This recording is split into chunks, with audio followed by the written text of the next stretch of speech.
पुण्यामध्ये एका हॉस्पिटलमध्ये बॉम्ब ठेवल्याच्या आरोपीला जे आहे ते नागपुरातून अटक करण्यात आलेली माहिती मिळते आहे आणि त्याला नागपूरचे हेच आपण ATS कार्यालय बघू शकतो। या ठिकाणी त्याला आणण्यात आलेलं आहे।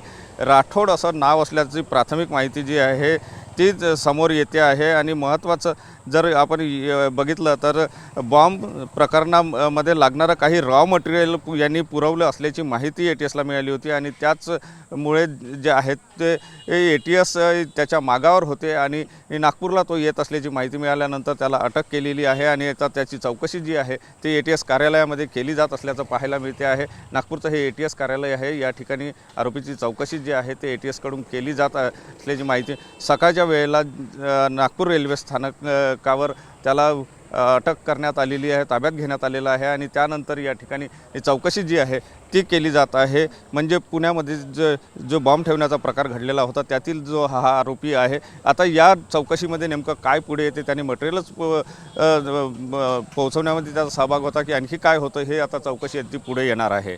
कॅमेरामन साईसह सुनील ढगे, TV9 मराठी, नागपूर।